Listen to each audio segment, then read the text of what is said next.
that's what everybody's looking is more for those genuine, authentic connections instead of just having like a plethora of people that you know. And now. Aye. I'm the captain now. Coming to you from the K2 Studios in San Diego, California. This sounds great. You sound amazing. I always sound amazing. It's the world famous Everybody's hitting off like BFFs. Kris and Kristine Show. Hey, what's happening? How are you doing today? Thank you so much for being here. And I am Kris. And I'm Kristine, and welcome to episode 185 of the Kris and Kristine Show. Do-do-do-do. We are back, baby. We are back. 185 episodes. Well, we're back for an episode before I have to be back on the road again for a couple of weeks. But, you know, we're getting into busy wedding season, and this is the way it goes, my friends. You know, after we've been at it for 4 long years, there's times when we just can't get you an episode every week as much as we would love to, but we're still here bringing the heat, bringing you great content week after week, even if there are some, missing weeks in between, right? Yeah, and it's okay to take a break every once in a while because we are not always healthy. And Kristine had a bout with some illness. What happened to you, hon? Well, I mean, last week I was working, but and we had company here, and so we couldn't get into the podcasting studio. But the 2 weeks before that, I'd been really sick. I was battling a respiratory virus at first, which you may hear a little bit in my voice. You may hear me yawn occasionally because I'm still like my lungs aren't quite all the way there yet. And then I think it actually went into pneumonia. I mean, it felt like it. I was very sick, but back and doing better. I definitely still have a little bit of my kind of tail end of cold voice, a little bit husky, like on the verge of losing your voice. You know what's so funny is when I have that like deeper voice, sometimes people like it better. I don't know. They say it like sounds sexy. Yeah, it definitely does. like maybe like you smoked a pack of cigarettes or something like that. And you're just like puffing away like, hey, how you doing? Yeah, definitely. I mean, I hope it's not that raspy. What's the word? Raspy? Wrestly? Yes, definitely. Wrestly's not a word, is it? Not for grizzly. Yeah, maybe. I don't know. But I'm glad to see you're alive and well, and you are feeling much better than you were when you were down for the count. My goodness, you were out like cold. You were in bed for like at least one day, I believe it was. You were totally out doing the whole NyQuil, DayQuil trip, Mucinex. What's the other ones? What other flavors did you try during that trip? Oh, so that trip, that makes it sound like it was a drug trip. I only stayed on the couch one day. I did not actually, this is part of the problem, is I did not allow myself to have a down day because I was in the middle of several major projects at work. And I think that's what prolonged the illness is I didn't give my body downtime. Yeah, that's what usually happens when you are sick. If you can physically figure out a way to just be in bed and just rest it all the way through the entire illness, if you can, at least for 1 or 2 days, that's what usually happens when you know you really are sick, is when you really are just all you want to do is just sleep and not do a single thing. How's that different from every day for me? What do you mean? That I want to sleep and not get out? I think I'm part koala. But yes, the vicious part, maybe. But accurate. I do love eucalyptus. We'll see. There you go. But I'm saying is that like maybe when you really are sick and you try to like power through and, just I got this. I'm going to take some DayQuil and some Tylenol and, whatever you got to take and you got to power through. It's probably not the best idea because your body's probably saying, hey, hang on a second. We're not going nowhere. I know you want to keep going, but we need time to recover. Yeah, definitely. It was a stretch there. Definitely difficult. And, I'm on the other side of it now. Been working a lot, but coming up on some work travel coming up over the next couple of weekends. But before that, I am officially in birthday week. Well, check that out. Happy birthday to you. Oh, well, thank you. That concert was very nice there. Well, I do perform only for birthdays, so. Yeah, definitely. Well, you and the boys, you and our two littles took me out tonight. I will be going to spend my actual birthday with Ezekiel up in Central California. I have a vacation day coming midweek this week. Just one. But A vacation day during the week, you said? yeah, on Wednesday, on my birthday. So you took it off as a personal day or a vacation day? A vacation. Well, we call them recess days because they're non-duty days. I don't get actual vacation. I just get non-duty days. So I have 224 contract days out of 248 possible work days in the calendar. Interesting. So I guess if you are salary employee and you have vacation and you do take a standard vacation, I wonder how the pay goes. It just doesn't change probably. Your pay just keeps being exactly the same as it always was. Yeah, it's divided. Mine's divided across the 12 months. So I earn it over the 224 days and they just divide it in equal increments over the course of the year. So my paycheck is the same every year. And then, whether I take a sick day or a vacation day, it doesn't impact that paycheck. And I mean, it's nice. Because I can take my recess days whenever. So I'm taking one on Wednesday. I'll drive up Tuesday after work and go spend a couple of days with my family. I'll work remotely one of those days. But yeah, thanks. I got to go celebrate with you and our littles today due to a little dinner celebration that we put together. Yeah, a little birthday cake and everything at the dinner table. I did, yes. And my favorite place to go for my birthday is always Olive Garden. It's just been since I was a teenager. Oh, really? Olive Garden, they're nationwide, right? They're not like local restaurant. Yes, and we have this conversation every year when you're like, "Oh, is it just not a California thing?" No, because they're all over the place. But yeah, it just has like some special memories for me. Do they have Olive Gardens in Italy? You've been to Italy, right? You're hilarious. Do they really? I don't know. Do they? Chris, really, do you think it's authentic Italian food? They say, hey, get the tour of here. You're in Italy. You get it. But anyways. The tour of here? Because I go to the tour of Italy dinner. Oh, because you order the tour of Italy dinner. So you call it the tour of here. Get it? That's like a dad joke. Well, hey, but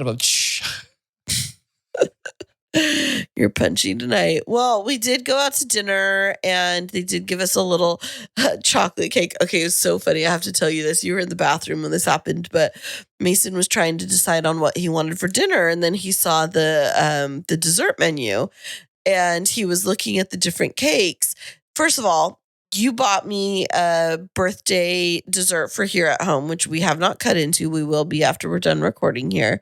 But it's cheesecake, and Mason does not like cheesecake. And he was looking at the desserts at Olive Garden, and he's like, "Oh, what is this chocolate mouse cake? I want to have chocolate mouse cake." And I said, "Oh, honey, it's a mousse." And he was like, "Does it have mousse in it?" And so I was teasing him because I was like, "Well, better a mouse than a mousse, I guess, or maybe it's better to have a mousse than a mouse." And so when the waitress came up, I don't know if you remembered me asking Mason if he wanted the mouse cake. And he started laughing. He called it the mousse cake. No way. Yeah. Well, because, correctly it is chocolate mousse cake. But I was just teasing him and I said, "We'll get the mouse cake for Mason." And so it was like the cutest little memory today where, he was like, "What's chocolate mouse cake?" Oh, But it has two little S's in it. So he was trying to read it. He's too much better with his reading. I noticed on the menu today, he was going over the menu and he was like picking out the different things and reading them out loud and reading the different ingredients. So this one's got this one's got that. Yeah. And I was kind of thinking that, well, yeah, he probably should be reading pretty well. He is in like 6th grade. Yeah, he reads really well. But yeah, the boys were funny tonight at dinner and they were, having great conversation. What I really did appreciate, and it was really nice, is that nobody took their phones out during dinner. I mean, you did at the very end, But for me, that's a really big thing because when we're having family dinner together, I like for us to all be like really present with each other and having conversations. That's my favorite thing when we're around the dinner table. And I feel like the minute somebody takes a phone out, it sends a message of like, you're not important to me, or like, this is a waste of my time. And so having all of us, the four of us sitting there, of course, we were missing Zeke. Um, but having the four of us there and having everybody having conversations was really great. And Mason was telling us about his friend that's moving away. And then they were, I don't know, kids come up with the funniest conversations when they just put their devices away. And for me, it's like now that Zeke's 19 and I see how fast that time went, it makes me want to slow the time down with the boys, the littles, even more, to have those conversations where we're going to miss out on them. I mean, look at Zeke doesn't come down very often because he's super busy, rightfully so. College, work, comedy club, all of that kind of stuff.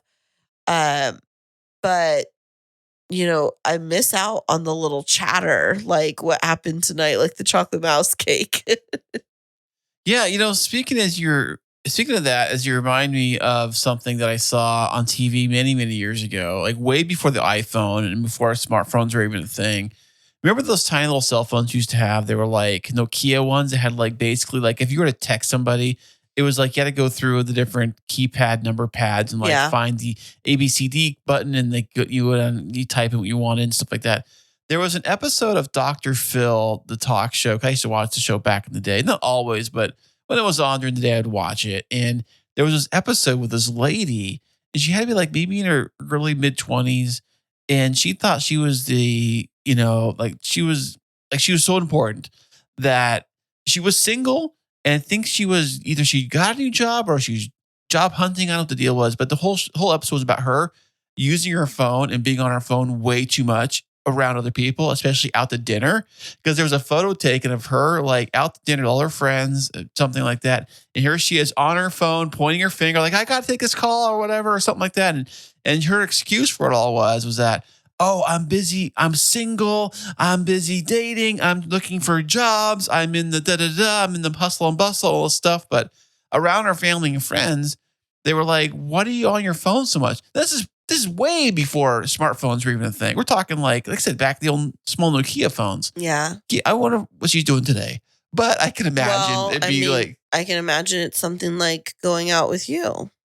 What are you talking about? That was not me back then. No, but it's you right now. So it's interesting. We were sitting waiting for our table, and there was a family sitting on the bench adjacent to us. And it was a dad and two daughters and the mom. And on our bench, it was me, the two boys, and you. And the mom and I just knowingly looked at each other. We're just sitting there. Phones were put away. We're just kind of like taking everything in. And our families are sitting there with their noses buried in devices. And you guys were like oblivious to everything happening around you. Did you even hear the dad that was about to go into the girls' bathroom to get his little girls because they were screwing around in there? I heard them. I heard them screaming. I heard someone yell like, what are you doing in there? Knock it off or something, like usual. That was after the first 3 times that he went up there and the little girls were inside playing. Oh, wow. That's nutso. Yeah, but that's what I'm saying is you miss out on so much of the world by being buried in your devices. Yeah, not being buried. I'm just getting caught up in everything if I do. Because I'm not so buried in my phone all the time. Caught up on what though? So when I do go into my phone, I just playing catch up is all I really do. On what though? I've got millions of fans I got to answer to. I got fan mail coming from all over the world. I've got all these different things, Gosh, busy me, Yeah, I mean, I guess so. I think it makes me really think about like connection and the relationships that we have and how we go about forming connections. We've become a world that's so dependent on digital connections first and then human interaction second that I think that sometimes we get caught up in the, oh, well, this person needs me right now. And we forget that there are people like literally right in front of us.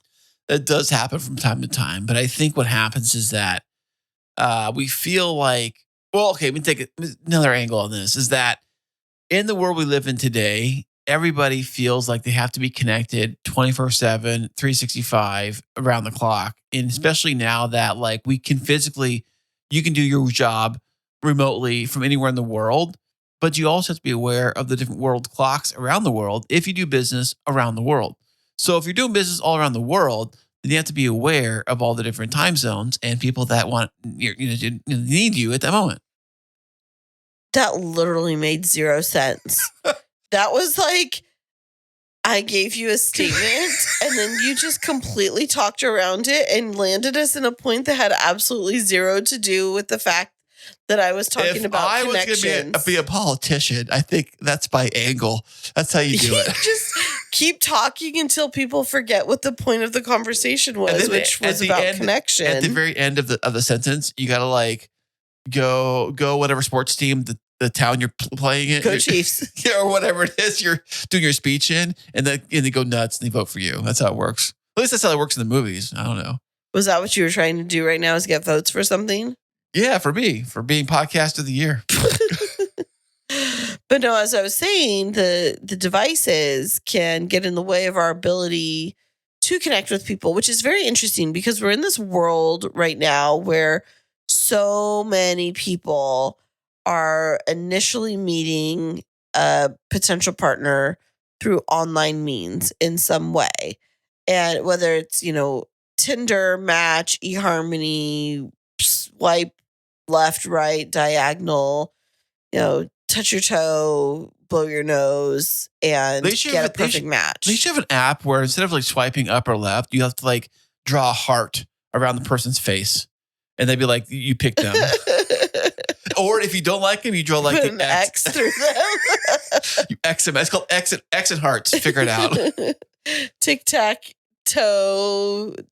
you go away, or something like that. But the point being that, as I was saying, that so much of building relationships starts with the digital, that it's really hard to build those true connections in the dating world. And I wonder how many couples are struggling with, well, not even couples, but single people are struggling with finding a good partner after the pandemic, when we had gone so virtual for so long.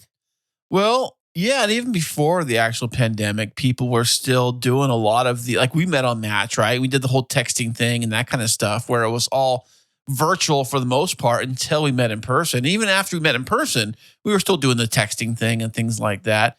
Did I ever call you much after that? I don't remember if I did. You called me every day. Well, of course I did. Yeah, that's what I do. You called me every day, and when you would check in and we would chit chat for a little bit, and you would talk to me about your day and about your day at work and, all that kind of stuff. But, not everybody is like that. Oh, yeah? Yeah. I think that there are some people that just rely really on digital means, and maybe they don't take as much time to connect in person. And, it's interesting is there are so many singles out there that I think could find a really great mate, but I wonder to what extent COVID has paralyzed people from wanting to get out there and make new connections. If there was only a person that could possibly help coach them to get them on the right track to actually finding love in the right way without stumbling over some digital junk. Well, that was a very interesting attempt at a segue right there, Kris. But it just so happens that this week on our episode, we do have a fantastic guest who's going to talk with us about how she supports women in finding true connection and really figuring out what it is that they're looking for in love and in relationships, so that they're not caught in the hamster wheel of dead-end relationships year after year. And we're going to be back with her right after this. Enjoy listening to podcasts and ever wonder, can I make a podcast? But it seems so complicated, and good audio production can take time. What if there was a way to create an amazing podcast easily? Well, now there is. Introducing Podcasting Made Easy from Podtastic Audio. My production team will handle your entire audio production, allowing you to be the star of your show. This is Podcasting Made Easy. How easy? Well, so easy, you don't even have to press record. Now that's easy. Your listeners are waiting. Let's deliver. Sign up for a free strategy call today at podcasticaudio.com/easy. And welcome back, everybody. Today we have another fantastic VIP guest, perfect for this month of love. She is a certified life coach. Welcome to the show, Melissa Finley.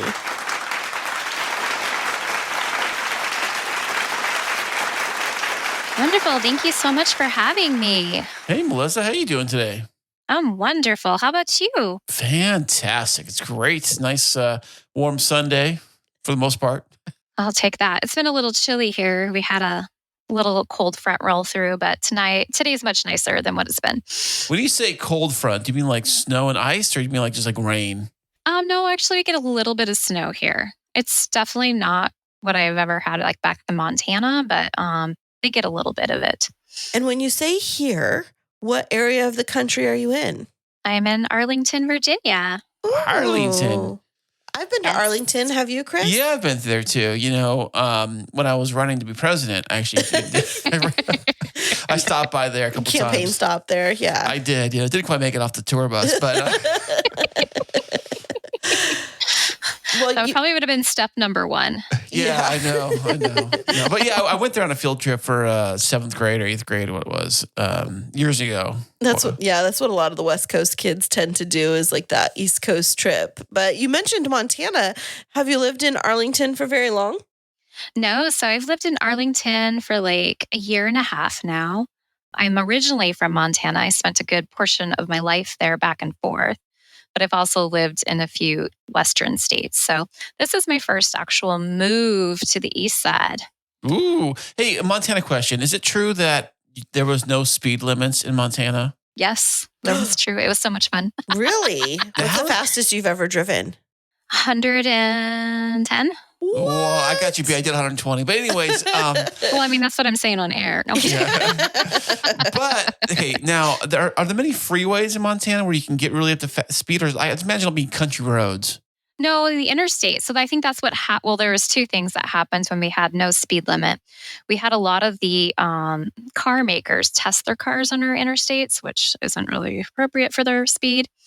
And then also the federal government threatened to pull our federal funding for the interstates. So that is why we went back to. No, party's over. Yep. Oh, wow. Well, That was a decent speed limit of 80. Oh, that's pretty decent. That's pretty quick. I don't think I've actually ever been to Montana. So is the landscape as beautiful as people say with mountains and Yes. streams and all of that? Gorgeous. Absolutely gorgeous. I recommend summer. I personally will probably never move back there. I am okay with missing out on winter for the rest of my life. Yeah, you get some serious winter in Montana, like feet of snow. You know. Feet, negatives, it lasts for 6 months. Yeah, it's not my favorite. Oh my goodness. Is that what made you decide to move to Arlington? No, actually, so I was a nurse for many years. I was an ICU nurse, and I decided to become a travel nurse. And so I decided I wanted to come see. I've seen a lot of the west side of the country. So I'm like, well, let's go check out east side of the country because I've never been. So my first assignment was in Charlotte, North Carolina. Well, I've been there. I think That's I've a been there fun- too. It's a fun city. Now, travel nursing, that's where you go to different cities for like a stint of a couple of weeks or a couple of months. Is that correct? Yes. An average assignment's about 3 months with options to extend if you want. And were you a travel nurse before or after COVID? I was a travel nurse right before COVID. I probably was 6 months before COVID hit. Was Oh. COVID very popular for the travel nurse crew? Yes, I think for a while there it was, and then everybody burnt out. Yeah, my sister is a nurse and my mom's a nurse practitioner, and they would tell me that the rates for becoming a travel nurse during COVID, like astronomical amounts of money that people were making. But it's like, do you really want to do that? Like, do you want to go into that environment where it's a hotbed of the virus? And I was seeing, some of my friends that were travel nurses going and saying that they were making like triple or quadruple their daily rates each day that they would choose to go. And it was very lucrative. But then again, you're around all of that bacteria bacteria, and it's scary. And it's not even, it's like, of course, we all kind of know that in the medical field, these risk factors of that, right? It's just also a new disease, which is scarier, but then not having the proper protective equipment, not having enough staff for the amount of patients. So there was like so much more embedded in that made it even rougher. Hey, Melissa, I got a question about being a nurse. Have you ever came across a patient that came in that was totally faking it and you knew they were faking it? There is a certain disease process some people like to fake, and that is seizures for some reason. Really? Really? Yes. So you have to have neurologists come and see if they're real or not. Some of them get really good at it. Really It's good at kind of faking interesting. it? Yes, yes. So that's like the only disease process I've seen people fake. Well, what happens when they do fake it? Like, how do you? Are they in trouble? They go to jail, or how does it work? No, none of that. None of that. They just like, we can't treat something that's not truly there. So the doctors will get to a point like, well, hey, this is this and this and this, and we're going to pull back on medication because we feel that it's not necessary.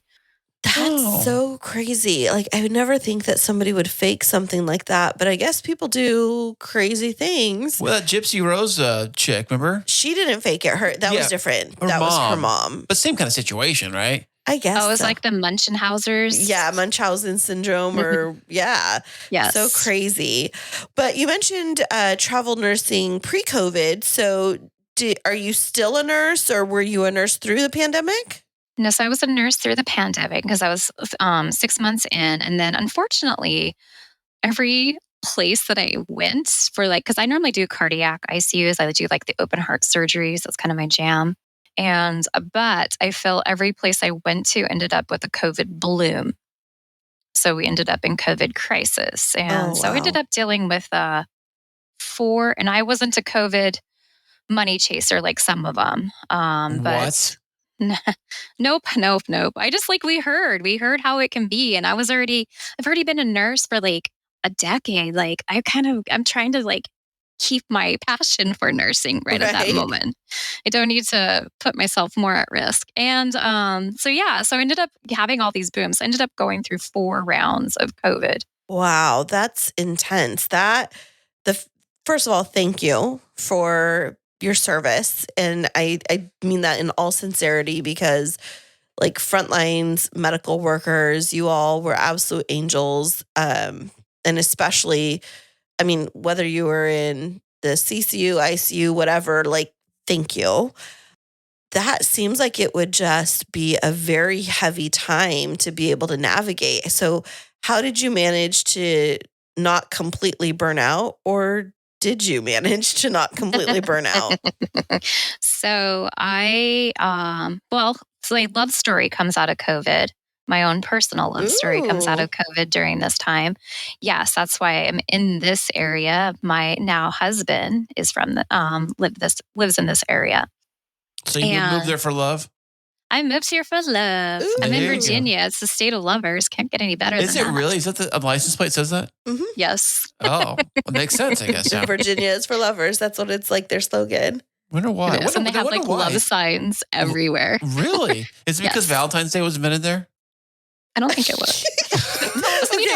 I'm like, wait a minute. I know. So Melissa, you and me, I was just looking at him across the room and I'm like, where did that even come from?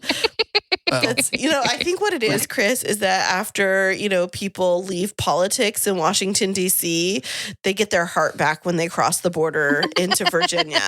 Oh, yeah. Broken. They leave their cold, dead hearts in Washington, D.C. They go back to Virginia and they feel alive again. Maybe that's why. Yeah, totally. It's warmed up. I think Cupid was born there, I think. Okay.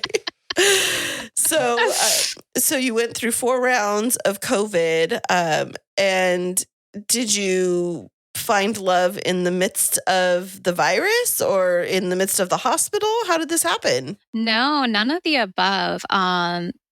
Because so that's very isolating, right? So I'm now a travel nurse, and this time in a part of country where there's no support.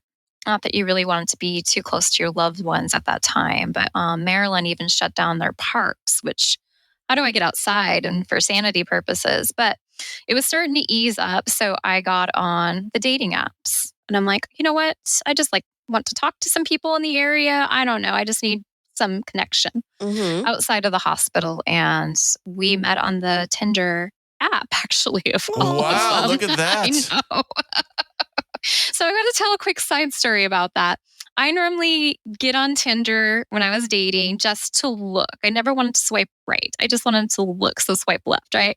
You're window shopping. I get it, girl. Yes, yes, So you yes. swipe left. Do they get removed from your like window forever? Yeah, well, sometimes they throw them back in. Okay. Like I if don't they know. liked you or something, they get thrown back in. Okay. I think that's the way the algorithm works with that. So he super liked me, and I'm like, oh, Super liked you. Wait, is there a different version? Oh, yes. Yes. Super likes Kris. Kris didn't do Tinder. Melissa, I'm right there with you. okay. So you can super like someone and you get a certain number, or you have to buy super likes to be able to like. Oh, so you pay for super. So say I pay for super likes to like you. Do I get like coffee or something out of it? What do I get? No, it's like you get to send like more, like you get to tell the person like you super liked them. Yeah, so you get to go. So like if you It's- like somebody, it can take a while for you to go through to get to their feed per se. But if you super like it, you're getting up on that front. Oh, so you're basically almost like you're paying the algorithm to get put in front It's of like it. a Google Yes. ad for dating. Yes. That's how it works. Yeah. Oh, Yes. yeah. We know that that's what you did to get on my feed, Kris. What? We met on Match, not on Tinder. But go ahead. So he super liked you. I'm all into this now. So he super liked me, and I'm like, okay, he's good looking. We have some similar interests. Let's go ahead and see how conversation goes, because that's always where things get. Yeah. So I go ahead and Whoa. Time out. They get what? What do you mean? Like, so the conversation either just like falls flat and they can't talk, or they're like, oh, well, I see. yeah, you get a lot of hey. Hey, girl. Or What's even up? well, I'm lucky if I get a girl sometimes. It's just hey. Yeah, it's hey with a little heart emoji. No, not even an emoji. Okay, so Melissa, we talk about this. Kris and I talk about this all the time. Is he used to be that guy where he would be like, "Hey, what's up? Hey, what's up? Hey, how are you? Hey, how are you? Hey, how are you?" And he'd send like 20 of those messages in a row. Hey, you're Copy ruining my paste. game here, babe. You're ruining my game. Honey, you've got a ring on it. There is no game anymore. Well, I'll get advice for the kiddos, So you reached out to start a conversation. Well, he reached out to start a great. conversation, which was great. And it wasn't just hey. It was honestly, I can't even remember the opening line, but I know it was not just hey, because if it's just hey, I probably will not answer you. Oh yeah. Was it more than like basically a sentence? And in that sentence, they had a few key spots of like something particularly related directly to you. Like, oh, I love your hair. Or I love, that shirt looks something. I mean, something that's very particular to you. Yeah, something that's just a little bit more of outside the box of hey. I feel like I know I stick to the hay, but there was so many hays. I can't even tell you how many hays. Yeah. Like you could have been a horse. And Exactly. I have a bale of hay after all that. Yeah. Right. Yeah. Such a Montana thing to say. Totally. Yeah. I bet they say it in Montana. They say, hey, they say, wait, for my horse? Or they saying hi? So conversation got kicked off and it went pretty well. Yeah, it went really well. And we talked for a couple of weeks. And that's like about when COVID eased up and they started reopening up. As like actually when we were first talking, it was reopening up. And then we decided to go ahead and go for a date and just like be careful. Was And it we like an did. outdoor date? It was we went to a restaurant because you guys, I haven't been to a restaurant in like months. I'm down. So yes, we went to a restaurant. They were doing that every so many tables, you know. Oh, Did yeah. they take your temperature as you walk in? Some restaurants are doing that Yeah, here. let's see. Was that one? Well, yes. Mm-hmm. Yep. Temperature when you walk in. They only did like 1 out of 3 tables for social distancing. Did they and make that's they make the outside patio look like the inside with the tent all around it kind of deal? Well, that became very, very popular here. Yeah, it keep popular here too. Did it become popular there too? And we have like a lot of igloo-y things too for like the winter time. Well, not in San Diego so much because we don't get winter for per se, but we did have like the outdoor like the wedding tents. Yeah. Mm-hmm. Yeah. Yes. Okay, I'm into your first date now. So one every couple of tables, the two of you sit down. First of all, was this your first time seeing him in real life, or did you like Yes. FaceTime or Zoom ahead of time? We did a phone conversation, but we didn't do a FaceTime. Now, that'd be something I definitely recommend to clients these days for safety, but I did do a phone call. All right. So he walks up or you walk up, you see each other for the first time. First impressions, be honest. Was he as cute as he was in his pictures?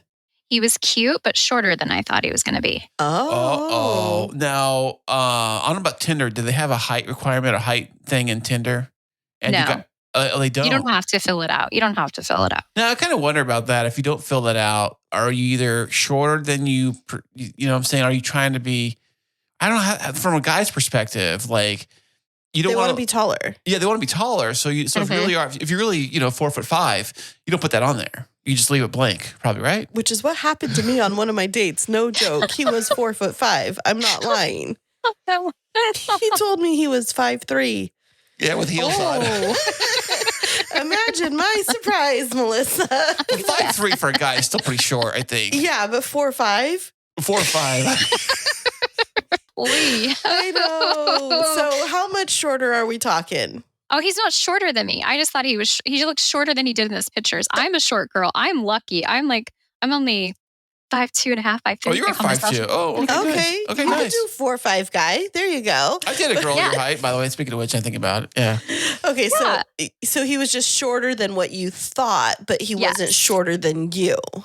Well, I had some pretty killer heels on. Oh, okay. So he was a smidge shorter than me because I had some substantial heels on because I know I'm short. So I like to be, and I'm able to wear heels. So I did. And I was like, oh, hi. I wonder for taller women, if they have the same issue, obviously if they're like, say 6 foot or something like that, most guys are going to be probably shorter than them, that they run into. I always kind of wonder how they would handle dealing with guys that were like, say 5 foot-ish range, it's like a big difference. I wonder how they deal with that kind of stuff. I know, unfortunately, a lot of women won't actually even date if it becomes a certain amount of height difference between them. That's so interesting to me because I feel like you lose out on so many really amazing guys just on the physical. But okay, but back to your story. So you meet for your first date and you go to this restaurant. How was the conversation? It was good. I think it was a little, it was overall good. Okay, so here we are. We're meeting. We have masks on, which is always a weird for a first meet too. You know what I mean? Like, because he's actually not originally from the United States. So he has an accent. Oh, and so was that difficult for you? A little bit, because he was nervous on top of it. So his accent gets a little worse when he's nervous. Oh, but is his English pretty good though? No, his English is great. Okay. So it wasn't anything along with how he articulated his words. It was just the heavy accent and then add a mask. And I'm like, okay. Oh, you guys are both masked up at the dinner? Yeah. Well, we get to take you're right. We did take him off to eat and then put him back up. We were still there. Yeah, but I get how it is because during that time frame, especially if you didn't know someone, some people that I know were being so careful that they'd like pull down their mask in between bites. I don't know if you were that extreme, but for me, I'm hard of hearing. So that would have been super hard. You're out in a restaurant, you're masked, there's an accent, you're trying to connect. And it's that like, are we able to get the communication flowing? But in general, I'm assuming that things went well enough. Yes. I feel like once we got the nerves down, because either I understood him better, his accent got better, and then we got into flow of conversation. It went really well. That's great. And did he have a background in medicine too? No, he's IT. Oh, wow. Well, it's kind of the same thing. I mean, IT needs medicine. Medicine needs IT. I see how it works. We all need each other. That's absolutely the truth. Yeah, I mean, if you guys can't run your cardio machines without the IT guy there to help you unplug it and reset it, what are you going to do? Absolutely. Actually, at the time, he was working for Tesla. Oh, wow. That's amazing. So after your first date, what happened after that? So we really hit it off. We went on a couple more dates. We went hiking. That's so cute. Hiking over here. But it was so much fun. And he's such a kind heart. He was so thoughtful. And like my dating past patterns were not so great with men, which is why I got into this line of coaching too. And to finally like get to a point with myself to date an amazing human and see it and love it. It's literally been a whirlwind. We actually got married like a year later. Oh, wow. Look at that. So Congratulations. you went from like Thank you. first meeting to like at the altar within a year? Yes. Wow. That's amazing. And we've been together. So we've been married for 2.5 years. Okay. And so we've been together for like 3.5 years. And we both work remotely. We're with each other all the time and we still love it. That's Aw. great. So how is it like working with your partner so much, being around him so much? Don't you feel like sometimes, I'm not speaking for, for us here, I'm just saying that, don't you feel like sometimes you want to get like your own space, your own, like you go to your job, I go to my job, we meet afterwards kind of thing? Honestly, not really. If I sometimes just need to get out because I'm more extroverted than he is, so I will like sometimes go take my work for like content creation or something to like a coffee shop or there's like we're in an apartment building that has a lot of different areas where you can work, and I will move that way. But overall, we love being around each other. Well, that's so nice. And did you ever think that you were going to have this? No. Well, tell us a little bit more about that. So you mentioned briefly that your dating journey, like you didn't always pick the right people. How did that come about? Were you somebody that would just find the mean guys, or you were just attracted to Mr. Anything But Right? Like, tell us a little bit more. Yes. I picked a couple of gentlemen in my life. I picked very emotionally unavailable men. And I seemed to pick up on some manipulations. Oh, yeah. And so, like, I had a really bad, long relationship. And, of course, retrospectively, you're like, what the heck? Come on. Why so long? But and it was one that slowly got worse. Like it was okay in the beginning and it wasn't great, but then it continued. He'd be like, "Oh, you're the first woman I ever fell in love with, but I wish you had brown hair instead of blonde hair." What? And just like threw in these little comments here and there. But I love you so much, that gaslighting, and which I figured out after the fact, right? And he just kind of preyed on my own insecurities is really how I feel about it. And it got pretty bad. And I found out he cheated on me with multiple women. He emotionally ended up being abusive. And I was like, what is wrong with pics that I do?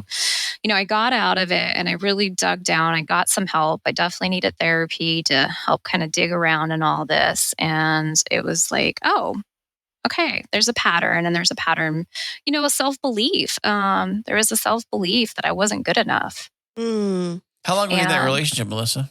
Oh, geez. I was in that relationship for probably about 4 years. Wow, that's a long time. Yeah, it is a long time. It is way too long.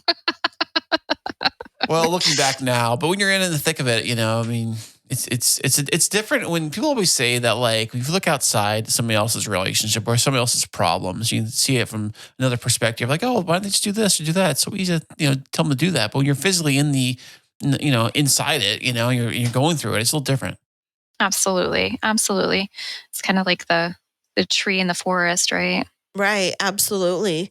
So with all of that in mind, and you were in nursing, you met your husband, and you find yourself going from dating to married within a year. When was it that you made a transition to become a life coach from being an ICU nurse? So yeah, that was kind of fun. He was working remotely, so he was able to come on my travels with me. And then that's when we came back, because he was supposed to come back to the office. So I did one more assignment in the area, and my husband, because he was kind enough that I was close enough, he would take me to work and pick me up, so I wouldn't have to worry about anything. And he's like, you would literally fall your face would fall when you would go to work, and you'd be crying more times than not when you came home from work. Yeah. And it was because, unfortunately, staffing and stuff didn't change. And I just I didn't come into the medical field to take care of people that I couldn't really take care of because of all the other means that was binding me. Mm-hmm. Like not having, having too many patients or not having the things we needed. Like it breaks my heart when I couldn't give the people the care that I wanted. And of course, I have some trauma from seeing all the deaths of COVID. So I talked to my husband and I'm like, I really need to find a different life path. And this was amazing. And he was like, I support whatever you want to do. And so were you just sitting there all of a sudden, now I have a supportive partner, the world is open for me, and I can literally do anything that I choose to. So what do I choose? Yes, yes. So how did you even start to think about what you wanted? Did you have to try on different things let me do underwater basket weaving for a couple of weeks? Yeah, that's a legitimate career, let me tell you. Let me go work at Starbucks for a little bit? Or how did you find life coaching? So I was already kind of looking, because even before COVID, I knew there was going to be a change out of the ICU travel bedside nursing. So I was just kind of already kind of looking at things, and coaching did pop up, and I'm like, oh. And if I wanted to stay, even then at the time I was originally looking at it, I could actually use my nursing license if I wanted to do health coaching. Oh yeah. No, will those go hand in hand, I guess? Right? Life coaching and health coaching? Yeah. I mean, a lot of insurance, I found out though insurance companies are your big hirers of that to kind of help with keeping people on track. So I was like, okay, well, let's just try it out. So then I enrolled in a school. It was an online course, and they did both health and life coaching. And I gravitated to life. What are the requirements to become a life coach? Honestly, to become one, there isn't. You just, this is one of those professions, to be completely honest, that can be to no experience, to some experience, to being completely certified by the ICF. Okay. And to be certified, what do you have to go to become certified? So you have to do so many hours, and you do some educational learning classes. Got it. You know what's funny? I hear people talking about how they always make fun of the 21-year-old life coach. It's how much life do you have, girlfriend? Right. But what's your take on that? Because there is such a wide variance within the profession, where you do have these young influencers that have had, from the surface, it seems very little life experience, getting into coaching other people around life. What's your take on it? Well, I feel a lot of the life coaches that are younger, 21, I feel they stay targeted to their age group, if not a little younger. And to be honest, I couldn't coach an 18-year-old. I'm older than that, by a decade and a couple decades. Never say your age. I know. But you know what I mean? I probably couldn't coach an 18 as well as a 21 could coach an 18-year-old. That makes sense. So within life coaching, as you started to explore that dimension, are there specific veins of life coaching that you explored? We talked about that you did land in the dating and love area, but it seems like there could be so many other aspects of life coaching, relationships and finances and all kinds of stuff.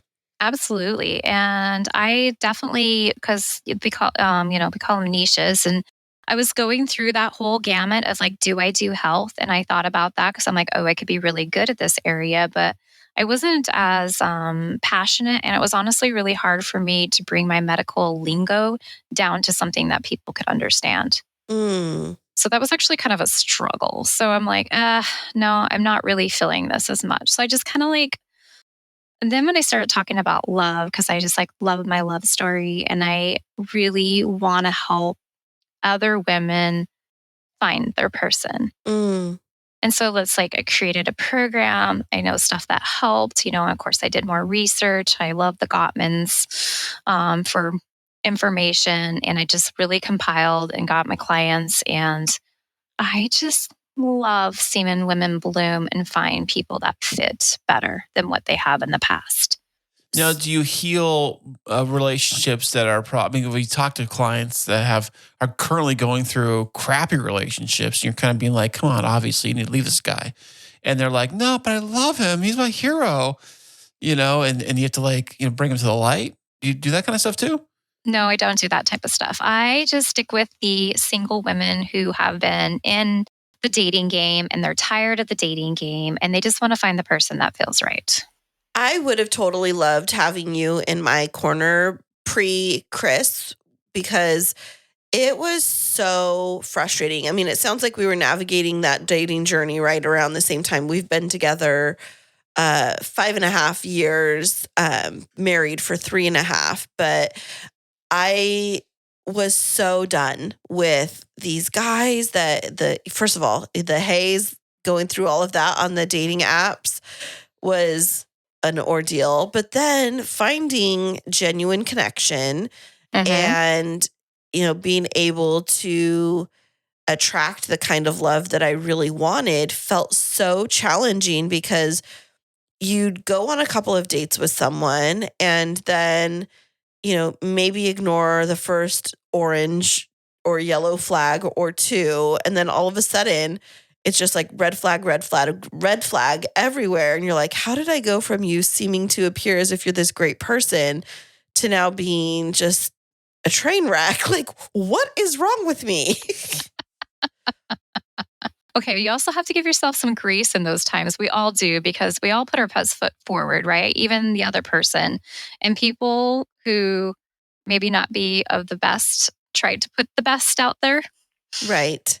Yeah, it makes sense. You always want to make sure you put your best up front first, and then you hide all your dirty little secrets in the closet, and hopefully don't go looking stupid in your closet. And then your closet bust open from all that, and you're like, oh, wait a minute. Whoa. What happened here? Nothing. Look over here. We're sleeping on the run. Yeah, nothing to see.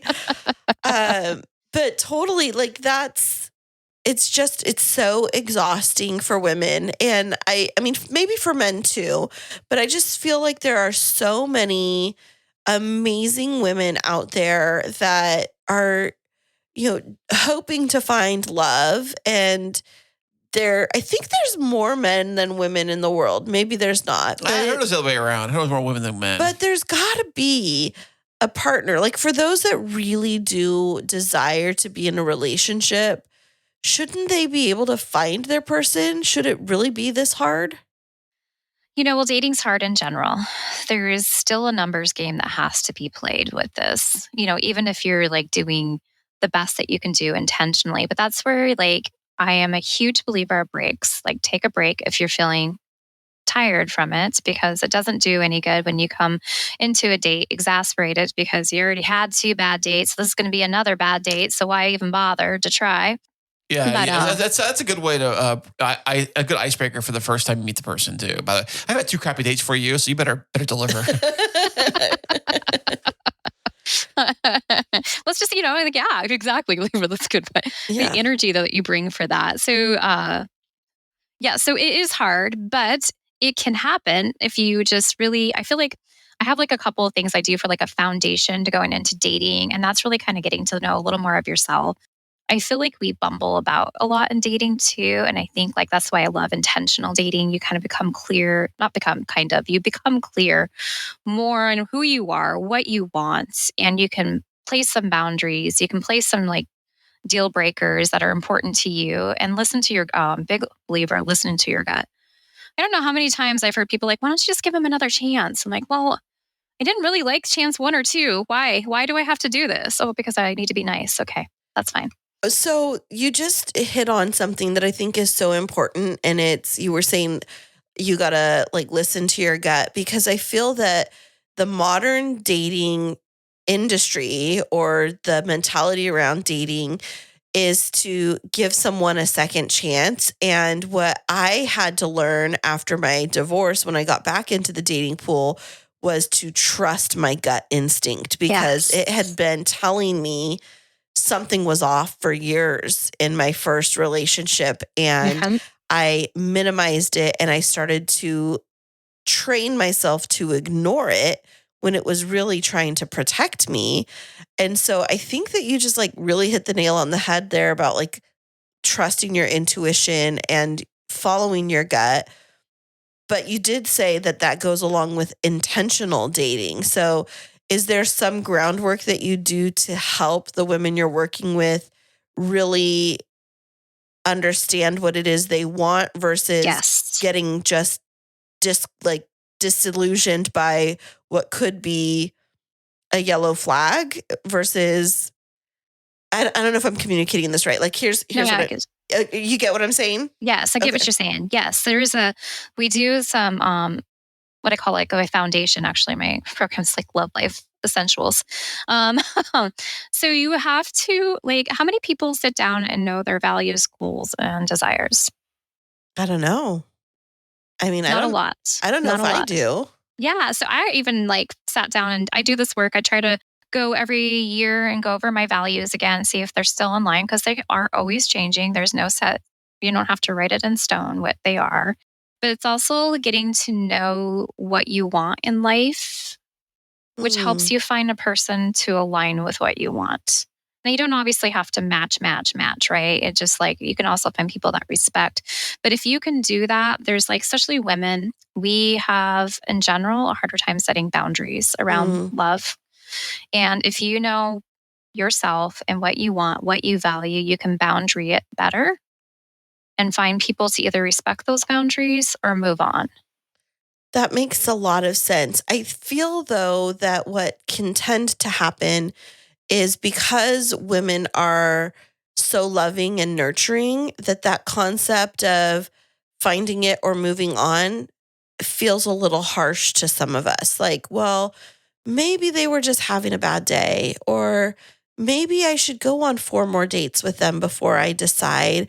Maybe I'm being too picky. How do you help women that come at dating with that mentality? Well, I also I do encourage if they are doing that, we do some post-date journaling Okay. on how Oh, they. really? Yes. Inter- I Like, how found did the date make you feel? Like, where did you go? And I have like a whole like series of questions that they can go through and reflect on. And then, will you go on a date with this person again? Why or why not? Mm. I think that's really powerful. I don't think I ever stopped to do that. It was always would I go out with them again? Because that's what friends will ask. Well, like, would you go out with him again? I'm Let's like, cut to the point. Yeah. yeah, like, well, sure. I mean, yeah, like if he asked me, but I never stopped to ask myself, how did I feel? Did I feel affirmed? Was I able to show up as the best version of myself? Was I feeling like he took a genuine interest in me? And did I feel comfortable in my own skin? I didn't ever slow down to think about those things. And I think that had somebody helped coach me through that, maybe I wouldn't have had to have so many of those negative 3rd and 4th dates. But don't you always Right. kind of like hold some stuff back on the very first date too, Melissa? You're not, I mean, Right. some of these answers to these questions you might have about like where if you have a checklist after the date, may not be able to fill them out or at least fill them out correctly because the other person may have held some stuff back. Well, a lot of these questions are also not just like a checklist. They're like, how did I feel on this date? How did this person make me feel? How did I feel about myself? Just as like Kristine said, like for my best self, like it's a more in-depth on reflection, just on the date and whole. Not, is he a complete match for me? No, of course, because we're not going to be telling our whole life story on the first date. Which Some I would people hope- do. I know. I'm like, where I would hope not, but I know. Some people do. But it's just more of that reflective, okay, I feel good enough. Let's go on a second date. It's more about that feeling and how you felt about yourself and this person. That's a good point.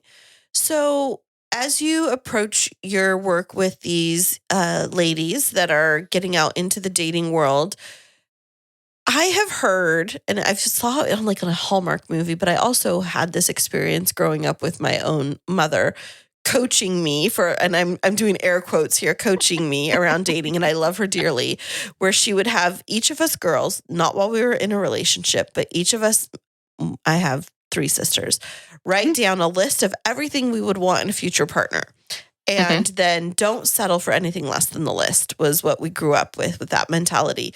Well, as I'm like 16, 17, 18, that list represents the things that are important to a 16, 17, or 18-year-old. He has a pony, and maybe he's got a. No, but it was like, okay. He's a billionaire. Needs to be over 6 feet, needs to have brown hair and blue eyes because I really like that combination. Needs to pay for all the dates and literally like 16, 17, 18 He year old picks up stuff. in a limo for every date we go on. No, but I mean, there were the character traits like, honest and things like that. But do you have your coachees come up with a checklist of what to find in their future mate, or is it different? Actually, I do a list, but not in there's some, like, as you said, characteristics. I try to keep them away from any features Mm-hmm. and how do you want to feel in a relationship with this person? And how do Okay. you absolutely cannot ever feel like in a relationship? Oh, that's a good one. So I have them list out those. And of course, like any values that are super important, like if you did have honesty, but I tell them to keep away from any, when you do this list, any features. Melissa, what are the top 3 of the features that women want in a relationship? Honesty, kindness, and a lot of be in love for their authentic self. Oh, Interesting. yeah. What is the top thing that they don't want? They don't want to feel like second level is a big one. I feel like some of them really feel like they are the second person, and disrespect. Kris is literally scratching his head right now. Like when you said that second level, can you put it in guy terms for him to understand? So you're saying I can't love my car the most? You're saying? No, I'm saying you may need a mini lesson right now, Coach. It's more like they feel beneath. Like they feel like they're the caretaker. They're the ones that come second in this relationship. That the guy comes first. That his dream, his job is a priority. Yes. It's number one. Like I have to be at work these hours, these days. I got to take this call. It's a boss calling me, that kind of stuff. Well, I mean, yes and no, right? We all have jobs that we need to go to on that. But it's like, well, if I can do my dream job in, let's see, Florida, you need to quit your job and come with, like if we're further enough down. Or these type, like you need to go on the back burner. School needs to wait because I need to do this. Just things, there's those bigger goals that women have been in relationships and have felt that. Or like perhaps maybe if the guy is saying that my job is more important, so you need to take tomorrow off to take care of such and such because I have to go to work and your job is not as important as my job. I mean, kind of like that in a vague way, I guess. Yes, there's that. Yes, that's kind of where I'm going out with that. Or I'm too busy to do the dishes. Can't you do them? Yeah. I love doing the dishes, by the way. Mm-hmm. I love my I'm favorite. sure you do. It's my favorite thing to do. I love doing dishes. Although Kristine hates me when I do the dishes, when I blast music and do the dishes. She doesn't like that. Thank you for putting me on blast. There you go. Yeah. My husband does the dishes too, and I love that also. The only thing I don't let him do is the laundry because he throws everything together. That's what I do laundry too. Speaking of which, I'm like the hero husband, right, honey? Right. Woo! Yeah, right. Come on. Okay, so back to the coaching program. Back to our regularly scheduled interview. Okay, so tell us a little bit more about this program itself that you've put together. So we talked a little bit about how you work with women, but let's say that a woman finds you through whatever way she comes to you and says, Melissa, I need your help. I really want to find love, and I just feel like I'm not attracting the ideal person or person's type for myself. How would you get started with them? So I normally do like a first call to see if we're a good fit for each other because, sometimes people don't love me and sometimes people do love me, and that is okay. And then we dive into it. We just go over like it's like a 45-minute meeting of what do you really want? We kind of do a little nitty-gritty deep dive. Okay. And then after that, what happens? And then after that, we decide if it's a good fit. And if we do, I do a 3-month program. We do weekly one-to-one Zoom meetings. Of course. So because you're nationwide, though, you can talk to anybody Yes. anywhere in the country. Right. Yes. Now, if they were local to you, would you meet them in person? I still keep it to Zoom meetings. I feel like it's just easiest for all. Safer, maybe that way. Yeah. It could be safer that way for some people. Absolutely. And a time saver too. Jump from meeting to meeting. There you go. So you have this 3-month program with them. And is it like a curriculum that you take them through? Part of it is, yes. Some people don't need some, like I have it like, it's kind of like a steps, like a bunch of different steps. And there's some things that some people need and some people don't need. So I curate it to them. So it's not all, y'all get the same thing, even though you're really good at this. That's a waste of everybody's time. And I want to make sure that you are getting the best that you need. So I do switch up and curate these different sessions to what people may or may not need. Got it. So during this process, are you asking for them to abstain from dating while they go through the coaching, or are they simultaneously getting out there and meeting people? I meet them where they're at in their life. Okay. So if they are already starting some dating and they're out there, we go ahead and still go through things. A lot of this is good groundwork for every phase of it. Or if they're not, that's fine too. Like I just meet them where they're at in their life. But you do not dabble into like the actual matchmaking where you're helping them build their profiles, or do you do that as well? Actually, profile building, I can help with. I will help with. We'll look at it and see if it's like, if they want that feedback. Absolutely. Has that been requested from you? Like I can see where, because if you think about it, the first initial, especially online these days, we're all online these days, is that the very first thing they're going to see is your profile. The very first interaction of any kind they're going to have with the girl or guy, I guess, would be with the online profile. That's the door. That's like the doorman of the relationship. And so I would think that they would ask you like, hey, where can I improve on these things? And if you do those kind of things, what is like the big first mistake women are making with their profile page? I think I think both sexes do this a lot. What's with the group photos? I know, right? Well, what's with the group photos, but like blacking out the faces? There are those too. That's kind of, oh my gosh, yes. No. Yeah, so I feel like a lot of people do a lot of group photos. Is that good or bad? It's bad. Why? Because you have to like, okay, which one are they? I even remember this. And it's like not doesn't necessarily always a great photo because you're in that one little piece of this big photo. Right. And definitely don't do the one where you cut out the ex-boyfriend or just leave him in. I don't know. Scribble over his face. But I think too is with the group shots too. I think what they're trying to go with is like, look, I have all these friends. Look, I'm popular. Is that what it is? I'm fun. Yeah. Well, that's why you put like the vacation photos. Now I see a lot of girls put the whole page of vacation trip photos. What do you think about those kind of things?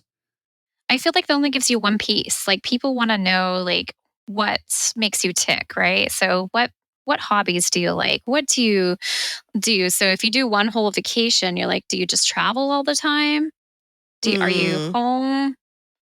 Like, so I feel like you need like a little mixture. You need a mixture of a great frontal face picture. And then you can do some with just you doing things that you really love. So if you do love to travel, absolutely throw in a travel picture and put that in your caption. That's another thing. You got to make sure the things that are important to you are already on there. If you want to be in a relationship or you're looking for something more serious, or if you want to be traveling all the time, these things need to go in so people can be like, oh, okay, well, that may or may not align with me and I need to swipe left or right. Melissa, I got a question about the photos.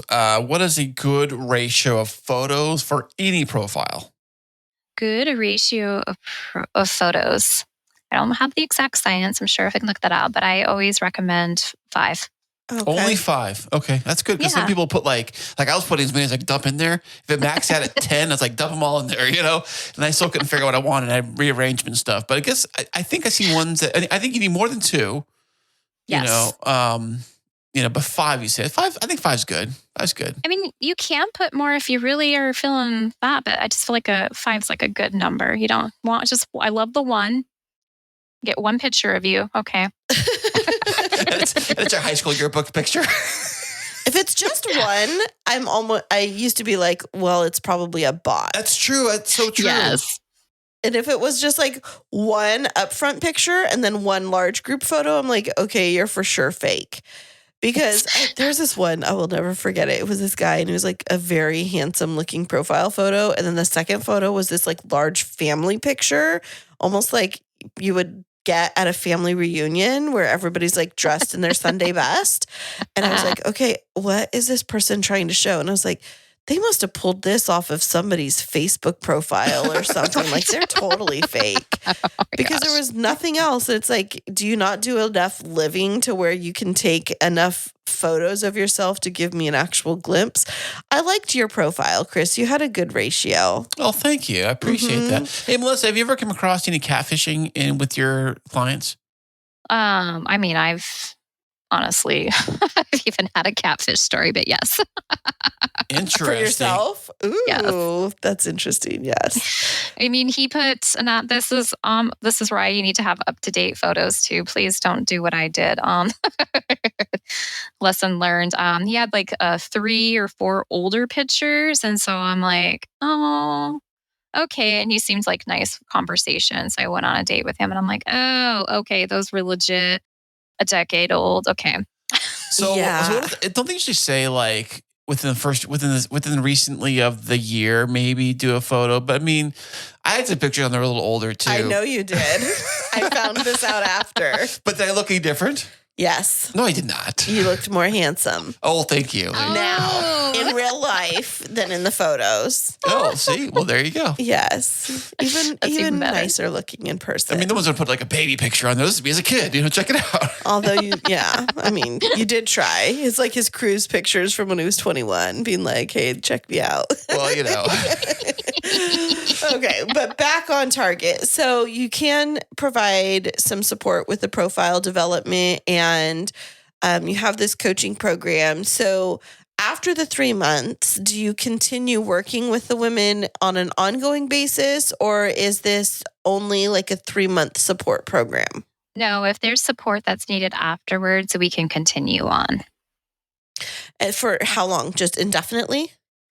I feel like I haven't done more than 6 months. Okay. So for you, with a turnover of every 3 to 6 months, how do you keep your clientele coming to you? Word of mouth is Okay. one great way. Yes. And I do a little bit of advertising, and I do, sorry, I'm just thinking of all these things I actually do. I do workshops in the area off and on. So that helps too. So just like word of mouth, I feel like it's like one of the biggest though. Right. Yeah. I bet Valentine's Day was busy for you, right? You got a few phone calls. Yep. So with that being said, how many clients' weddings have you been invited to? I haven't been in this business that long. That's so okay. I've got a client that's getting engaged. She thinks she's feeling it, and that's amazing. And I have a couple other that's been in it for a while, but no client wedding. That's Yes. okay. It's coming. Kristine Yes. feels like a big surge of engagements yeah, coming on. so I'm a wedding planner. And so I was just Oh. telling Kris that I was listening to the statistics on the average length of a relationship before a marriage. And so it's 3 years, 4 months. And so what we're seeing right now are couples in that stride, the post-pandemic matchup. So they kind of get into the dating and they're together for a couple years, get engaged, and then the average is around like 3 years that they actually make it to the altar. So if you've only started up in the last couple of years, then it's probably going to be a really good year for you in 2026. So you better start saving up for those wedding gifts for everybody that's going to start getting engaged. And then at that point, maybe you can add on your services to be like the ultimate bridesmaid for them. There you go. There you go. I also can give great speeches. Oh, see, Perfect. that's so needed. It's funny we're joking about this, but there's actually a woman that has made a business out of being a professional bridesmaid because they're just so flaky right now. Actually, I think I just read an article. I've seen actually more friendship coaches coming out. Mm-hmm. and that the friendships or adult friendships are dwindling for people. They're having a harder time in having them and getting them and keeping them. It makes Right. sense because I think when you get older, your high school friends kind of go their separate ways, and college friends go separate ways. Everybody gets in a career and they move around. Like you moved from Montana to Virginia, you moved around and stuff. So I can see where it's like, Facebook friends and those kind of things, but real solid friendships as you get later in life. I mean, it's usually your work buddies, really is what Yeah. it is. Right? Yeah. Maybe that's why Bumble BFF is so big right now, is because ladies are looking for really good friends. But I will tell you that from the wedding planning side of it, it is really challenging for women to find stable and reliable friendships that are going to be there for them on their wedding day. And I think it just speaks to this, maybe where we're at in society, where it is just hard to make genuine connections with each other, with as busy as we are and as many demands as are on each other. So I think that whether it's for friendship coaching or dating coaching, having a coach in your life is something that is a valuable investment.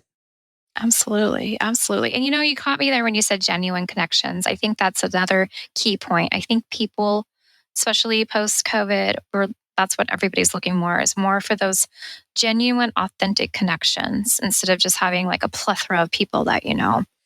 Right. Because it's not about having, being the most popular person in the room right now. It's about having a close circle that's going to show up for you when the going gets tough.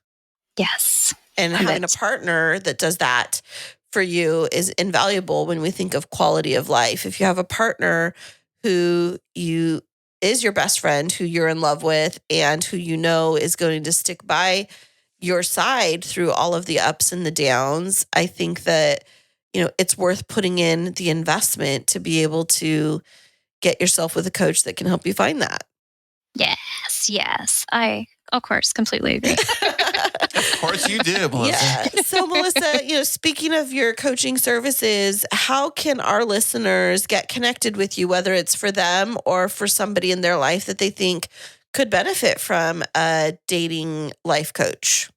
So I do have a website, mfinleylovecoach.com. And the other good place to get more of me is like Instagram for mfinleylovecoach. Nice. Yes. And Go ahead. Sorry. I was to say, and I do offer a complimentary love evaluation call. Ooh, that sounds very exciting. And I think it would be very enlightening for people. And so it's specifically for women, though, correct? Yes. Sorry, fellas. That's Guess- okay. I know. But is it for now? A very important question for our listeners. Is it for women regardless of their sexual orientation, or do you only work with heterosexual couples? I think I don't think it is for women of regardless of your sexual orientation. Love is Excellent. love. I appreciate that, because I think that there's so many couples out there or individuals out there that, regardless of their orientation and relationship status, are looking for someone that can help them find their perfect mate. And so thank you for saying that love is love, and being willing to support people of all different backgrounds. It makes me so happy. Absolutely. Thank you. You're welcome. So Melissa, what are your last words of wisdom for our listeners out there, especially, let's just say, to that woman out there that might be struggling and a little bit lonely and maybe on the verge of giving up on dating? Please don't. I was there too, and I totally understand that side. And I know that you can find somebody who will fulfill you as you are. Oh, Excellent. Well, Melissa, thank you so much for being on the show. We appreciate you, and we wish you all the best in love and in life. Thank you so much for having me. Are you in the middle of wedding planning and feeling overwhelmed? There's no need to fret, my friend. Kristine Smith Designs is here to rescue you. Offering wedding planning, coordination, and wedding floral design services, let us help relieve your stress and make your wedding day dreams a reality. Visit us at KristineSmithDesigns.com. That's KRISTINE SmithDesigns.com, and request a free consultation. You'll be so glad you did. I really love chatting with Melissa and hearing about all that she does for women. I just think it's it's so needed for women to have somebody that they can trust and they can talk to and can help them through all of the not even just dating challenges, but the mindset matters and things like that that can help people break out of the cycles of, perpetuating harmful dating patterns, I think. Yeah, it's definitely a needed business because I think relationships in general, they go back forever to to the dawn of the dinosaurs. Really, is everybody either wanted to be in a relationship, trying to figure out the relationship stuff. And I think the more we kind of like evolve as human beings, and we have technology and the dating apps and the different things, and especially, I guess it kind of also depends where you live too, because if you live in a very small town where there's not a lot of people to date, it's probably a little different than if you're in a really busy hustle and bustle city where you think it might be a little easier to date, but maybe it won't be so easy to date because you got so many things going on and you're so many hustle and bustle and all the different things. And you're so distracted with everything. Exactly. I think it's about distractions. I think it goes back to what we were talking about with the devices. It's like we're walking around with this like super powerful computer in our pockets for everybody that has all of these different stimuli, whether it's social media or games or a calendar appointment reminder or a text message from somebody. We're having all throughout the day 17 different conversations with all different people, plus, people we've never met on social media that are wanting something from us, whether it's, telling us they like our content or wanting to, be connected in some way. There's so many different competing priorities that to just be able to simplify life and get back to basic human connection can sometimes feel, the word I was going to say is underwhelming, but I think what happens, I was watching something. They were talking about when people get on their phone and they get a text message or they get an Instagram message or an X notification or whatever, WhatsApp, whatever. For many people, it creates a dopamine hit. Oh, And I can feel that dopamine hitting all day long. I know. And that's the thing is for people like you, which we've talked about having ADHD, your brain thrives off of that dopamine high. And it literally becomes an addiction where you're constantly chasing it and trying to find more opportunities to connect with more people. And you want to see it, it's like gambling. It's like, would that people fall into that? And I think that if we're not careful, that can happen on the dating scene as well, where we are chasing the dopamine. And I was talking with a girlfriend recently and I was like, when did we get to a world where the expectation was we had to feel this? Oh, I know what it was. I was out to dinner with some girlfriends recently and I said, is it bad that I'm not happy every day? And it took a longer conversation because what I was trying to say is we get so programmed by society that our lives have to be um, floating through a fairy tale every day, where every minute it feels perfect and happy, and people expect us to show up in a room and just be sunshine and rainbows and roses. But is it okay to live life where things feel stable and feel, I don't want to say predictable because that diminishes the importance of having stability, but where things don't feel like they're always on a high, because you can't ride that roller coaster all of the time because then you're chasing that happiness high all the time. We have to have normalcy for our body to come back to balance, right? Yes, but the problem is that what is normal for some people, it may not be normal for somebody else. And so that is true. But what I was saying when I was talking with my girlfriends is sometimes society, TV, all of that, they entice us with these like super passionate, sexy romance scenes and girls getting surprised by like being swept off of their feet. And that's not real. I mean, it may happen on occasion, but if that's all your relationship is, where's the depth? If you have to live on those highs, then what happens when you do hit your first bump in the road? Oh my gosh, it's not a bump. It's It's literally catastrophe, it's a car crash. right? And you're mangled and you're like, this is far out of left field. This isn't what I expected. Our relationship, blah, blah, blah, blah, blah, Well, that happened to whatever. me because I thought all relationships were based on Disney fairy tales. Like, that's how I knew relationships was basing on all the Disney movies. You say that while you're rolling your eyes. I don't believe you. It was so true. Happily ever after was happily ever after is what it meant. It says right there. That's how it goes.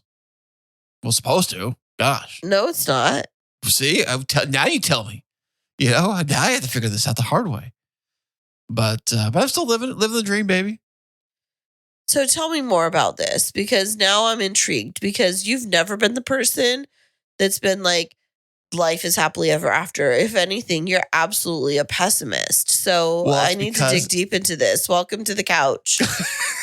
You're on the couch. But what I'm saying is that, like, for many years, okay, it's almost like for someone who's never ever been in a relationship before, never dated before, never married before, never had kids before, it's easier to say, like, oh, well, I want things to be absolutely perfect. And the perfect way they make things seem and appear in the Disney movies, anyways, is that when they finally kind of get over their little hiccup, whatever it could possibly be, and they finally, get married happily ever after, like it says in the show, you just assume that they're going to be all just perfect and wonderful, and it's going to be amazing because that's the way, they make it seem to be.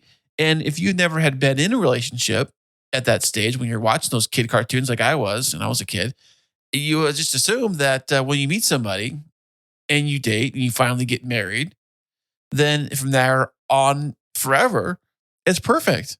It's the way it's supposed to be. But those movies don't ever show what happens after the wedding. That is true. They never do. So you have to imagine in your head leading up to it that, like, well, everything's going to be fine after that because that's the way it goes. I would think that. But, that's a part of being naive and not understanding what it's like to physically be in a relationship and going through the hard work and going through the trials and the errors and the funds, the highs and the lows, and going through all that stuff. The problem is that a lot of the society at an early age, you don't go through that stuff yet. And because you don't go through that stuff yet, you don't have any experience. You don't know any of that stuff.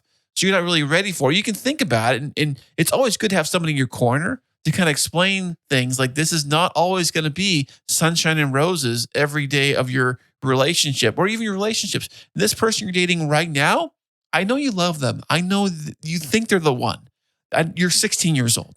Okay. There's a good chance. I'm not saying it's not, but there's a really good chance you're not going to marry this person. Okay.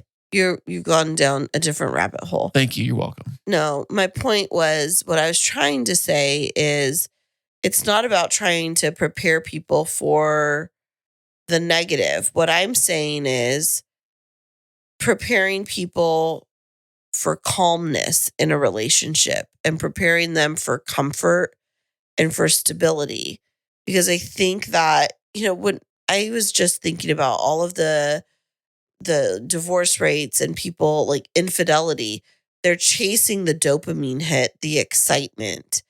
And Of meeting somebody new? they're chasing the dopamine and the excitement of a relationship in general.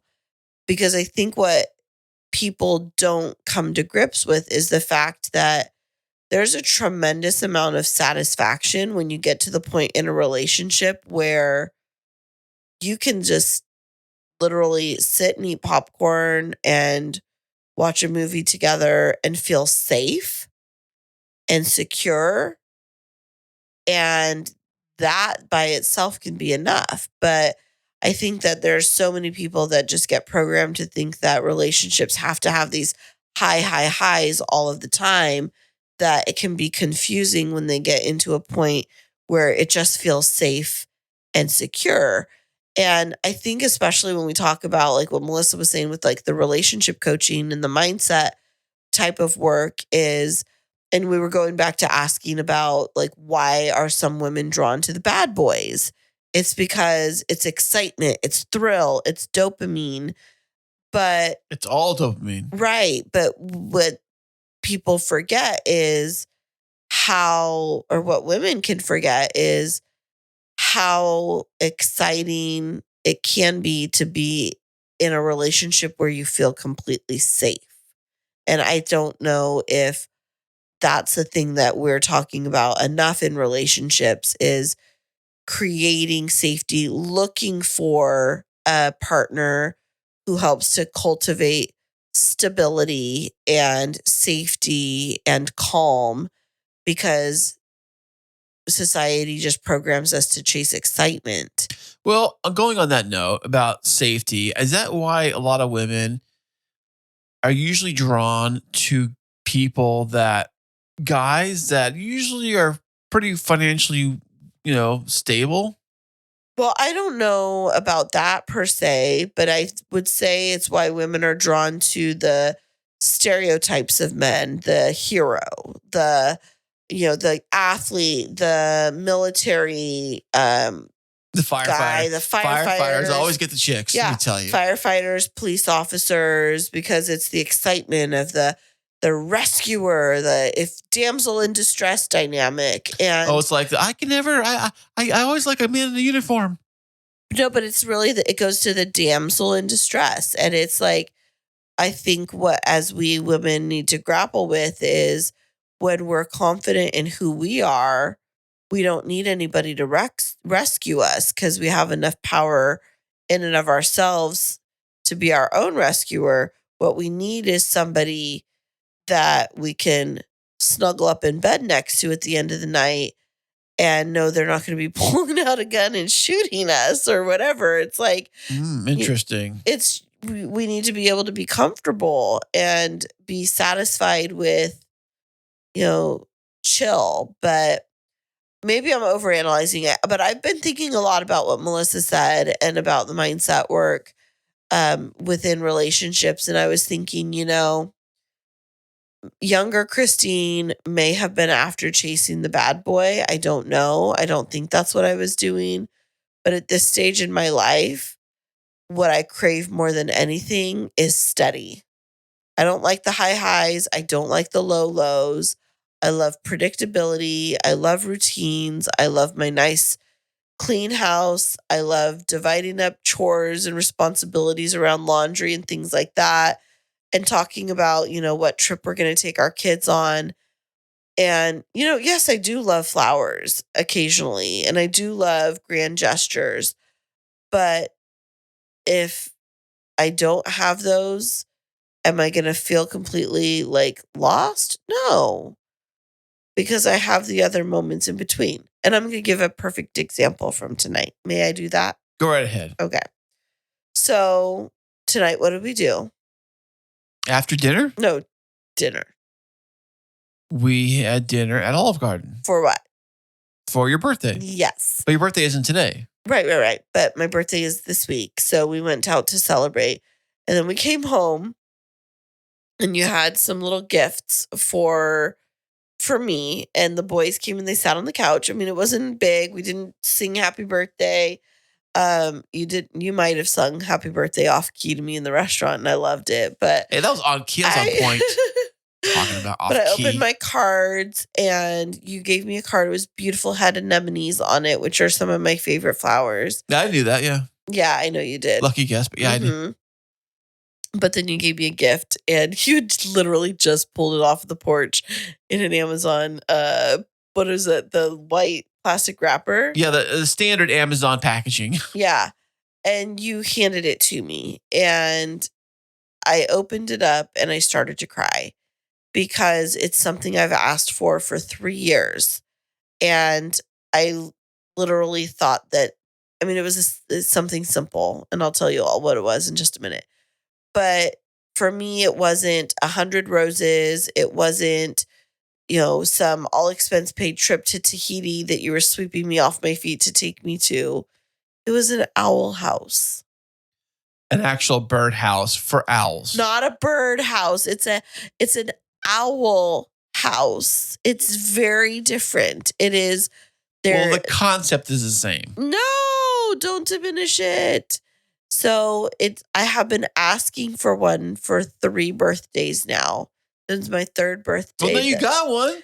And I got it today. And it was like, you knew me well enough to know that you could have done all of these other things for me that would have, I could have posted on social media and people been like, dude, you're the man. You're the man. But what did you do? You bought me a little house for my owl Hootie that lives on our property that I've been wanting to be able to put up for years. You got to put the name Hootie on the owl house. I'm going to. You carve into it, or you put little rhinestones, or I don't know what you put on there. No, I will have to but I don't want to scare Hootie off.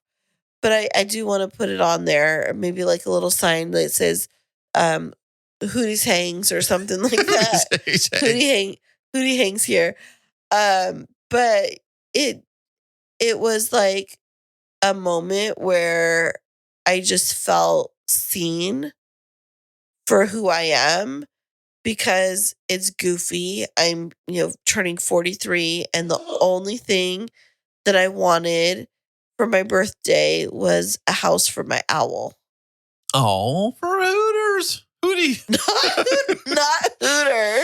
Oh, you His need to get a name is not Hooters. We need to get the Hooters. Hooters bumper sticker and put it on top of that thing. No, we are not. It is not Hooter. His name is Hootie, like Hootie and the Blowfish. Sorry.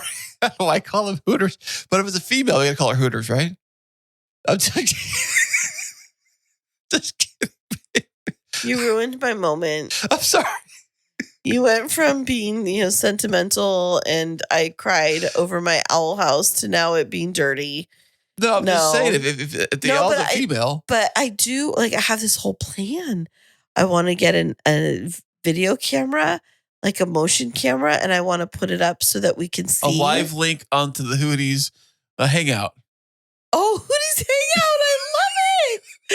I want to get one that goes to our system, our house system. Yeah. So that it goes off and we can see when Hootie goes in. Oh, you mean like you mean like the you know what you can do is you can buy those. Like the Blink. Yeah, you can probably buy one of those and send it to your Wi-Fi's closer.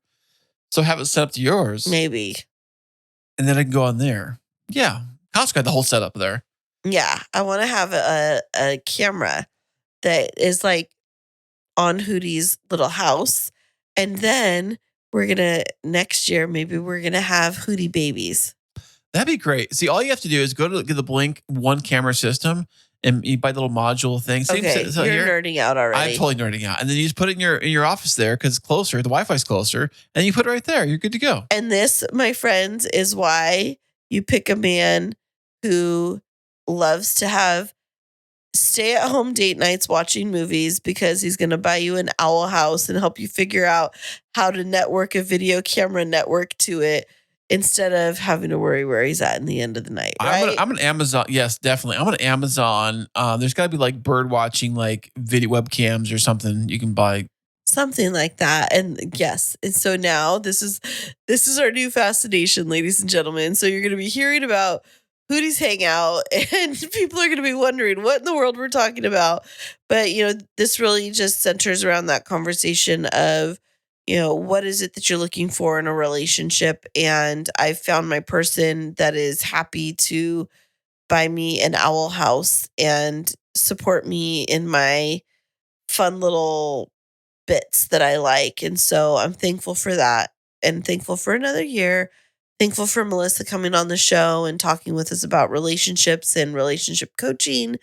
And can you believe that we are 4.5 years into this podcast? It hasn't all been fun, sunshine, and roses. And we only make this look easy because you enjoy listening to us. Absolutely. And so, Chris, where can our listeners find out more about us? You always go to our website, which is krisandkristineshow.com. Link to it in the show notes of this episode. Absolutely. So make sure that you listen, subscribe, share this episode with any friends, especially if you've heard something in the interview that you think would be helpful, beneficial for a friend of yours. definitely subscribe, give us a review. We love 5-star reviews, but honest reviews are great too. And then check out our website with all of our great content, YouTube videos, and all of the fabulous things that have happened with the K2 Media Center, I guess is what you call us, right? The K2 Media Network. Yeah. Yeah. Yes, definitely. Absolutely. Well, thanks so much for listening.